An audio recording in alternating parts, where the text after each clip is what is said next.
É impossível estimar quantas pessoas morreram para fabricar o telefone que você tem em suas mãos nesse momento. Nesse vídeo, te conto toda a história. Olhe para o seu celular por um segundo. Se você abrir, você verá algo parecido com isso. Muitos microchips, pequenos semicondutores e circuitos. Por outro lado, temos os carros elétricos. Para fabricar tudo isso, você precisa de elementos muito especiais. Tântalo, cobalto. De onde veio o tântalo e cobalto? Bem, eu quero mostrar-lhe o mapa. Esta é a República Democrática do Congo. Se você mapear todas as minas do Congo, ficará assim. Tudo isso são minas do cobalto. Aquele elemento que costumava não ser importante, mas agora é extremamente importante. A China administra 15 dessas minas. Isso vai mudar como fazemos e usamos energia. O que significa que estamos usando novos materiais, como o cobalto. A questão é, quem vai controlar todos esses minerais valiosos no futuro e como eles usarão esse controle? Você vê, o cobalto está em baterias de carros elétricos, aquela coisa que todo mundo está correndo para fazer mais. Quero dizer, olhe para este gráfico de demanda de carros elétricos ao longo do tempo, como se estivesse explodindo. O que vejo aqui é apenas mais um exemplo de uma grande superpotência como a China, correndo para um país subdesenvolvido para roubar seus recursos para que eles possam controlar a cadeia de suprimentos. Primeiro vamos entender o que é o cobalto. É esse mineral azul que se tornou muito importante nos últimos anos. Quero dizer, basta olhar para o preço do cobalto desde 2010. Ele disparou nos últimos anos por causa de uma coisa. Vamos falar do lugar onde este precioso mineral vem, a República Democrática do Congo. Este enorme país no meio da África que honestamente deveria ser um dos países mais ricos da Terra, porque está no topo de tantos recursos valiosos. Infelizmente, este é um lugar que durante séculos não conseguiu realmente aproveitar essa riqueza porque foi saqueado por forasteiros, onde as pessoas eram literalmente roubadas e enviadas através do Atlântico para o trabalho forçado, ou esse brutal rei belga que entrou e forçou o povo congolês a trabalhar, a colher borracha, ou mais recentemente a corrida do diamante de sangue. Quero dizer, este lugar foi saqueado por anos por causa de seus recursos. Este, que deveria ser um dos países mais ricos da Terra, infelizmente é um dos países mais pobres do mundo. É impossível estimar quantas pessoas morreram para fabricar o telefone que você tem em suas mãos nesse momento. O tântalo e o cobalto são materiais mais procurados do planeta, e o Congo tem a maior reserva. Poderia ser uma enorme fonte de riqueza para eles. O Congo é, na verdade, um país que também possui muitos recursos naturais. No entanto, continua a ser um dos países mais pobres da Terra. Então, por que o Congo é tão pobre? Bem, neste vídeo vamos contar a história. Estamos falando de um dos maiores países do nosso planeta, com mais de 80 milhões de habitantes vivendo em um território do tamanho da Europa Ocidental. Eles têm muita fortuna sob seus pés: cobalto, ouro e coltan. Coltan é aquela rocha de onde o tântalo é retirado. Por isso, todos temos produtos importados do Congo em nossas casas.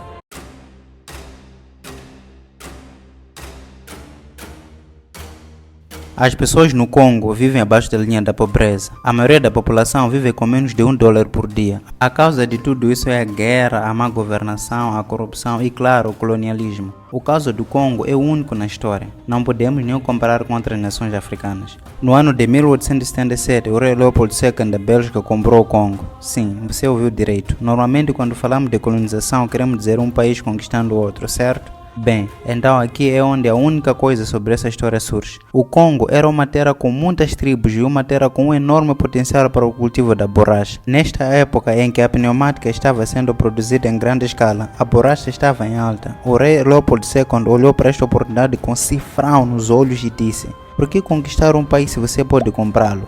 Veja bem, era uma época diferente e naquela época as potências europeias achavam que podiam fazer praticamente tudo o que quisessem na África. Por um lado, era uma fonte de riqueza a ser explorada. Por outro, achavam que o colonialismo era uma questão de caridade. Eles queriam exportar a civilização dos valores europeus para a África. É por isso que o Leopold II criou a International African Association, uma organização liderada por ele que lhe permitiu ir ao Congo e criar sua própria fábrica e plantações. Ele poderia tomar a terra da população sem qualquer tipo de contrato. Ele alegou que isso transformaria esse Estado livre do Congo em um lugar civilizado. Esse cara queria tirar o máximo de borracha possível, então escravizou a população e os obrigou a atingir as cotas de produção. Se não fizessem, ele cortaria uma parte de suas mãos. E ele cortava as pessoas. Foi assim que começou um dos maiores genocídios da história, algo comparável em termos relativos à Revolução Cultural de Mao. Mas a verdade é que em 1960 o Congo conseguiu sua independência. Isso não significa que as coisas melhoraram para eles. Seu primeiro presidente, Patrice Lumumba, não era grande fã de seus ex-colonizadores. É por isso que tanto a França quanto a Bélgica ajudaram outros grupos a derrubá-lo e executá-lo. Foi assim que a ditadura de Mobutu Sese Seko começou e o país mudou seu nome para Zaire. Mobutu é conhecido como um dos ditadores mais sangrentos da história. Essa era a Guerra Fria. E o Congo era um aliado do Ocidente, então sempre havia dinheiro para financiar seu exército. Mas as coisas mudaram nos anos 90. Sem a União Soviética para temer, a América parou de apoiar o Mobutu. E todos aqueles grupos que ele estava oprimindo se rebelaram contra ele. Foi assim que começou a Primeira Guerra Civil Congolense e o país recuperou seu nome atual. Esta guerra civil levou a outra Segunda Guerra Civil. Este é considerado o conflito mais mortífero após a Segunda Guerra Mundial, com mais de 5 milhões de mortos e inúmeros atos de tortura, mutilação e outras atrocidades. Em 2003, a guerra terminou. Desde então, Joseph Kabila tentou ser um ditador que governa o país com Iron Fist, mão de ferro. Mas por mais autoritário e corrupto que seja, ele não pode controlar o país. Há guerrilhas e saques dos países vizinhos o tempo todo. Você pode estar se perguntando por que há tanta guerrilha. Como um país pode ter tantos grupos armados? Como eles pagam pelas armas? Bem, vamos dar uma olhada, não é?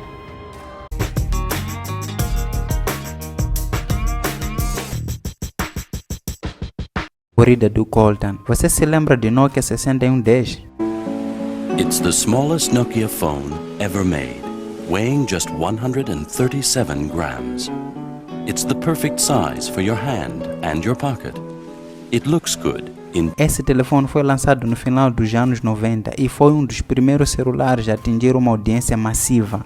E de repente, todos tinham um celular. E isso significava que mais e mais tântalo era necessário para produzi-los. Até aquele momento, o principal produtor de tântalo era a Austrália. O problema? Bem, conseguir esse material era mais caro do que você imagina. Veja bem, é quase impossível encontrar um elemento químico puro na natureza. Nesse caso, a Austrália tinha minas onde você poderia encontrar algum outro minério e após um processo químico complexo, obter um pouco de tântalo. Mas há uma maneira mais fácil de obtê-lo. Sim, estou falando do coltan. O coltan é uma rocha que contém muito tântalo e é muito barato para refinar. Onde você pode encontrar a maior reserva do coltan? Sim, no Congo. Há muito disso. É fácil de extrair e mais fácil de refinar. Na verdade, você não precisa de tecnologia para obter o coltan. Apenas uma picareta e uma pá. É por isso que milhares de congolenses se juntaram à caça ao coltan. E apesar de alta demanda, ficou cada vez mais barato. Lembra da crise financeira de 2008? Bem, também teve algumas consequências na Austrália. A GAM fechou a mina de tântalo de Wudjina. Essa mina foi a principal produtora do tântalo do mundo. Os preços do tântalo quase dobraram de um ano para o outro. Quais foram as consequências para o Congo? Houve uma corrida de coltan. De repente, todos estavam dispostos a sacrificar suas vidas por um punhado de pedras. Foi assim que a maioria das guerrilhas foi financiada, vendendo coltan. E quanto mais tântalo eles vendiam, mais violentos eles se tornavam. Estamos falando de um massacre em massa que até a América teve que aprovar uma lei para isso. Dodd-Frank Act se tornou uma lei. Basicamente, a lei de Dodd-Frank foi feita para proteger os consumidores. Em alguns casos, os mineiros de Ruanda cruzam a fronteira, exploram as minas e depois voltam para Ruanda para processá-las. Como você sabe, Ruanda é um país que está crescendo muito rápido e oferece muito mais segurança em termos legais, políticos e físicos em comparação com o Congo. Vou fazer um vídeo separado sobre isso, então inscreva-se para ver. A Bidunzo é uma das poucas empresas mineiras congolenses. Foi fundada por um senador congolense que queria industrializar a mineração. Em vez de arriscar vidas para obter coltan, Bidunzo queria usar máquinas. Desta maneira, eles podem oferecer mais segurança para os trabalhadores e extrair muito mais minerais. Mas havia um problema aqui. Primeiro, todo esse maquinário é caro. Segundo, ninguém investe em um país onde políticos corruptos vão tornar sua vida impossível. E, se os políticos não o fizerem, algum guerrilheiro o fará. Ninguém investe nessa empresa e todos têm que parar sua produção devido a contrabandistas e senhores de guerra. E é assim que podemos entender o círculo vicioso do coltan. Quanto mais demanda houver, mais incentivos haverá para os senhores de guerra explorá-lo. E quanto mais senhores de guerra tivermos explorando o coltan, menos incentivos haverá para criar uma indústria que forneça empregos de qualidade e crie riqueza real. Então, aqui estamos em 2022. A nova hit commodity não é borracha ou diamante, é cobalto. Cobalt. Esse mineral azul que costumava ser apenas para fazer a cerâmica ficar azul. É disso que era usado antes, mas agora tem um propósito muito útil em crescente mundo dos carros elétricos. Então, como uma substância que era usada para a cerâmica ficar azul acabou sendo tão importante para as baterias de carros elétricos? Bem, no início, o lítio é o ingrediente principal e este foi mais importante, mas à medida que mais e mais empresas de automóveis estão tentando fazer seus carros durarem muito e sem explodir, o cobalto é esse material incrível que ajuda a regular o calor e a volatilidade de um carro elétrico. Estamos nessa fase em que todas as montadoras estão competindo em quilometragem, como meu carro pode percorrer 400 km, meu carro pode percorrer 450 km. Então, o cobalto está se tornando cada vez mais importante para esse recurso de longa alcance. Acontece que o Congo tem 70% do cobalto do mundo. Não estou brincando quando digo que esse lugar é rico em recursos. Então, cerca de 20 anos atrás, a China iniciou investimentos em minas do cobalto no Congo. Eu fiz este vídeo sobre por que a China está na África, construindo infraestruturas e para ganhar o amor das nações africanas e também para controlar e alavancar sobre elas. Já pode assistir, depois vou colocar aqui, pode assistir o vídeo. A China tem despejado muito dinheiro em minas, concentrando-se especificamente na República Democrática do Congo, onde estão todos esses minerais. Isso no início dos anos 2000. Eles montaram todas essas minas e começaram a mineração e processamento de cobalto. Você vê? Porque a China é um país comunista onde o Estado e a economia estão interligados, eles têm incentivos diferentes do Ocidente capitalista. Em nossa economia, temos corporações independentes que se concentram em entregar lucros de emprego de curto prazo aos acionistas. Na China, eles podem fazer apostas de longo prazo. Eles podem dizer como, em 20 anos, achamos que isto será realmente valioso, então vamos despejar muito dinheiro nisso, porque não precisamos gerar lucros no próximo trimestre. Podemos gerar lucros em 20 anos. Isso lhes dá essa capacidade única de fazer pequenas apostas que poderiam ser enormes. E nesse caso, foi a melhor aposta absoluta que poderiam ter feito. Isso explica por que a China controla 15 das 19 minas do cobalto no Congo. E isso entra na estratégia e na geopolítica de tudo isso. Há esta citação de um especialista que atua político entrevistou. Ele diz que a China não está processando todo esse cobalto para exportar para os Estados Unidos para apoiar sua revolução de veículos elétricos. Eles vão fazer carros baratos e o melhor que você pode esperar é que eles exportem esses carros baratos para você. Aqui você tem a China correndo para controlar esse mineral valioso para que eles possam ter influência e poder à medida que o mundo transita para uma energia mais limpa.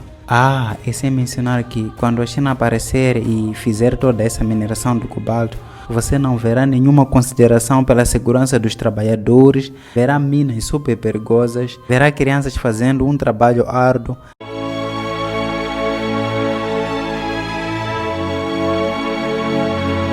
Tem pessoas morrendo rotineiramente no trabalho. E talvez a maior contradição de todas seja que este é o recurso finito mais uma vez. E o processo de mineração e refino dessas coisas é a mesma velha história de desmatamento, rios poluídos e apenas de exploração em geral. Eu achava que carros elétricos e revolução verde eram tudo sobre ser limpo e só para o bem das pessoas. Mas em vez disso, estamos vendo a mesma velha terra destruindo a corrida por recursos de grande poder que nos trouxe aqui em primeiro lugar. É por isso que, apesar da metade do tântano e 70% do cobalto do planeta vir dessa área, o Congo não cresce mais rápido. Então, para mim, não é que essa história do futuro mais limpo seja tão ruim. And we are calling it iPhone.